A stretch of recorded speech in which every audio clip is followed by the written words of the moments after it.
దేవుని పరిశుద్ధ నామమునకు మహిమ కలుగునుగాక.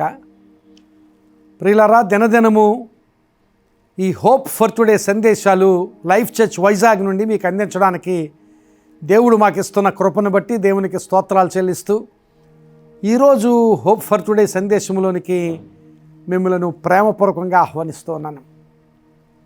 గలతీయులకు రాసిన పత్రిక 1వ అధ్యాయము 10వ వచనంలో ఈ మాటలు ఉన్నాయి. గలతీయులకు రాసిన పత్రిక 1వ అధ్యాయము 10వ వచనం. ఇప్పుడు నేను మనుష్యుల దయను సంపాదించుకొని చూచుచున్నానా, దేవుని దయను సంపాదించుకొని చూచుచున్నానా? నేను మనుష్యులను సంతోషపెట్టుకోరుచున్నానా? నేను ఇప్పటికీ మనుష్యులను సంతోషపెట్టువాడనైతే క్రీస్తు దాసుడను కాకయే పోవుదును. ఈ మాటలు పౌలు చాలా అర్థవంతంగా మాట్లాడుతున్న మాటలు. దేవునిని సంతోషపెట్టేవాడు, క్రీస్తుకు దాసుడుగా ఉండాలి అనుకున్నవాడు అతడుగానే ఉండాలి అని పౌలు మాట్లాడుతున్నాడు. నేను దేవుణ్ణి సంతోషపెట్టాలి అనుకుంటే, నేను యేసుక్రీస్తు ప్రభువుకు దాసుడుగా ఉండాలి అనుకుంటే నాకు నేనుగానే ఉండాలి, అలాగే నీకు నీవుగానే ఉండాలి. ఈ లోకంలో మనం బ్రతుకుతున్న ధోరణిలో మనం ఎప్పుడూ ఇతరులతో పోల్చుకుంటూ ఉంటాం. మన ఇంటిలో పిల్లలను కూడా ఇతర పిల్లలతో పోల్చి మాట్లాడుతూ ఉంటాం. అయితే పౌలు అంటున్నాడు, దేవునిని సంతోషపెట్టాలి అనుకునేవాడు, యేసుక్రీస్తు ప్రభువుకు దాసుడుగా ఉండాలి అనుకున్నవాడు అతడుగానే ఉండాలి, నాకు నేనుగానే ఉండాలి, నీకు నీవుగానే ఉండాలి. ప్రియులారా, ఈ లోకంలో బ్రతుకుతున్న పరిస్థితులలో నిరూపణ పద్ధతిలో మనం ఉంటూ ఉంటాం. అంటే నిరూపించుకోవాలి, నన్ను నేను నిరూపించుకోవాలి. ఆ నిరూపించుకోవడానికి ప్రక్కవాడు మనకు పోటీ అవుతూ ఉంటాడు. అతనికంటే ఎక్కువగా నేను చేయాలి, అతనిని దాటి నేను వెళ్ళాలి, ఆమెను దాటి వెళ్ళాలి అనే అధిగమించాలనే ఆలోచన, అలాగ అధిగమించి నన్ను నేను నిరూపించుకోవాలనే ధోరణి మన ఆలోచనల్లో ఎప్పుడూ ఉంటుంది.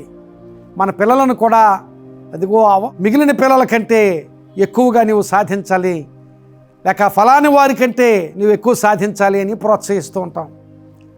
ప్రోత్సహించాలి అనుకోవడం మంచిదే, కానీ ఈ నిరూపణ ధోరణిలోనికి పిల్లలను మనం నెట్టేస్తూ ఉన్నాం.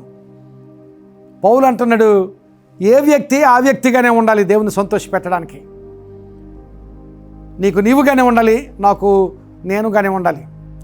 దేవుడు నిన్ను చేసినప్పుడు ఒక మోసలో పోసి చేయలేదు. ఇటుకలు చేసేటప్పుడు చూడండి, ఒక మోస ఉంటుంది, లేక ఒక చట్టం లాంటిది ఉంటుంది, ఒక అచ్చు లాంటిది ఉంటుంది. దానిలో మట్టి వేసి ఆ ఇటుక ఆకారాన్ని చేసి దాని నుంచి తీస్తూ ఉంటారు. ఆ మోసలో పోసిన ఆ ఆకారం ఎన్ని ఇటుకలైనా చేస్తూనే ఉంటుంది, అది ఎన్ని ఇటుకలైనా చేస్తూనే ఉంటుంది. అలాగూ మోస పద్ధతిలో చేయలేదు దేవుడు నన్ను చేసి ఒకసారి నన్ను చూసి హీఈస్ ఏ మాస్టర్ పీస్ అనుకున్నాడు దేవుడు. నిన్ను చేసిన తర్వాత దేవుడు నిన్ను చూసి you are a masterpiece అనుకున్నాడు దేవుడు.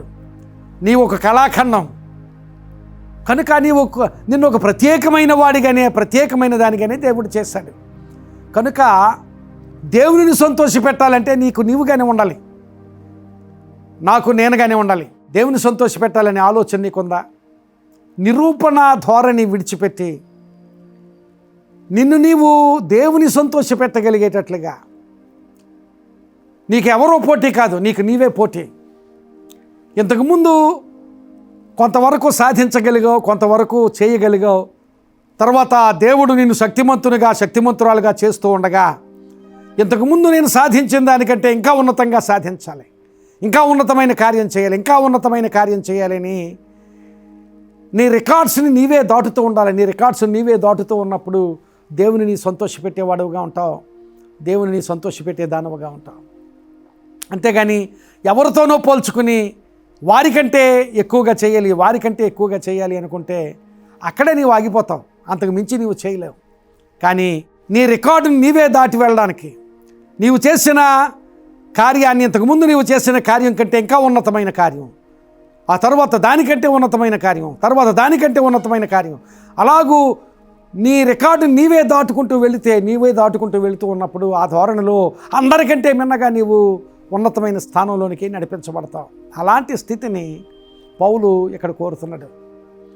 దేవుణ్ణి సంతోషపెట్టాలి అంటే ఇతరులను సంతోషపెట్టాలనో, ఇతరులను పోటీ ధోరణిలో వారిని దాటి వెళ్ళాలనో ఆలోచన కాదు. దేవుణ్ణి సంతోషపెట్టాలంటే నీవు చేస్తున్న దానికంటే మిన్నయైనది, ఇంకా చేస్తున్న దానికంటే మిన్నయైనది, నీవేం చేస్తున్నావో దానికి దాటి మిన్నయైన దాన్ని చేయడానికి పూనుకుంటే దేవుడు నిన్ను బట్టి మహిమపరచబడతాడు. దేవుణ్ణి నీవు సంతోషపెట్టేవాడవుగా, సంతోషపెట్టేదానవుగా ఉంటావు. అలాగే నిన్ను బట్టి దేవుడు మహిమపరచబడతాడు అనే ఆలోచన పౌలు అక్కడ చూపిస్తున్నాడు. దేవుడు మనలను ఒక ప్రత్యేకమైన వారినిగా చేశాడు. నన్ను ప్రత్యేకమైన వాడినిగా చేశాడు, నిన్ను ప్రత్యేకమైన వానిగా చేశాడు, నిన్ను ప్రత్యేకమైన దానిగా చేశాడు. కనుక అలాంటి ప్రత్యేకతలో మనం బ్రతకాలి, ఎవరితోనూ పోల్చుకుని కాదు. దేవుడు నిన్ను ఉన్నతమైన స్థితిలో, ఉన్నతమైన స్థాయిలో నిలవబెట్టాలని కోరుతూ ఉండగా ఆ స్థాయి చేరగలిగేటట్లుగా, ఎవరో స్థాయిని నీవు పోల్చుకుని ఆ స్థాయిని మించి అంటే ఆ స్థాయి వరకే వెళ్ళగలవు. కానీ దేవుడు నీ కొరకు నియమించిన స్థాయిని చేరాలనే ఉద్దేశం నీకుంటే అందరికంటే ఉన్నతమైన స్థాయిలోనికి దేవుడు నిన్ను తీసుకుని వెళ్తాడు. నీవేం చేయగలుగుతున్నావో దానికంటే ఉన్నతమైనది చేయడానికి పూనుకో.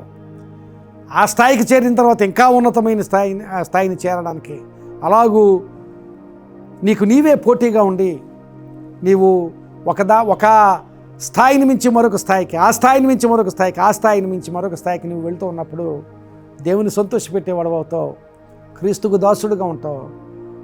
నీ జీవితాన్ని బట్టి దేవుని మహింపరిచే స్థితిలోనికి దేవుడు నిన్ను నడిపిస్తాడు. అలాగూ నీ ద్వారా దేవుడు మహింపరచబడగలిగేటట్లుగా, నీ ద్వారా దేవుడు సంతోష పెట్టబడగలిగేటట్లుగా నీ జీవితాన్ని దేవునికి అప్పగించు. ప్రభువా, ఈ లోకంలో ఎవరిని నేను పోల్చుకోను.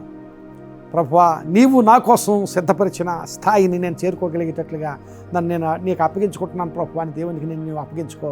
దేవుడు నిన్ను గొప్పవానిగా చేస్తాడు, దేవుడు నీ ద్వారా మహిమ పొందుతాడు. అట్టి స్థితి దేవుడు నీకు దయచేయనుగాక. ఆమేన్. ప్రార్థన చేసుకుందాం. ప్రియుడైన మా తండ్రి పరిశుద్ధుడా, నిజమే ప్రభువా, మా కొరకు, నా కొరకు, ఈ విన్నవారి కొరకు, ఒక్కొక్కరి కొరకు ప్రత్యేకంగా నీవు ఏ స్థాయిని సిద్ధపరిచావో ఆ స్థాయిని పొందుకోగలిగేటట్లుగా వీరికి సహాయం దయచేయమని ప్రార్థన చేస్తున్నాను. ఈ లోకంలో ఎవరినో పోల్చుకోవడం కాదు ప్రభువా, నీవు మా కొరకు ఏర్పరిచిన స్థాయిని పొందుకోగలిగేటట్లుగా, ఉన్నత స్థితికి మేము నడిపించబడగలిగేటట్లుగా, తద్వారా నిన్ను సంతోషపెట్టే వారంగా, క్రీస్తు ప్రభువుకు దాసులుగా ఉండగలిగే వారంగా, నీ నామాన్ని మహిమపరిచే వారంగా ఉండగలిగేటట్లుగా నీ కృప మా అందరికీ దయచేయండి. ఈ మాటలు విన్న వారందరి జీవితాల్లో, వారి అవసరతల్లోనూ సమస్యల్లోనూ సహాయం దయచేయమని, వారిని, వారి కుటుంబాలను ఆశీర్వదించమని యేసు నామమున అడుగుచున్నాను తండ్రి. ఆమేన్. God bless you friends. Have a wonderful day. ఈ సందేశం మీకు ఆశీర్వాదకరంగా ఉంటే మీకు తెలిసిన వారికి సందేశాన్ని షేర్ చేయండి. వారు ఆశీర్వదించబడితే దేవుడు మిమ్మల్ని కూడా ఆశీర్వదిస్తాడు. God bless you.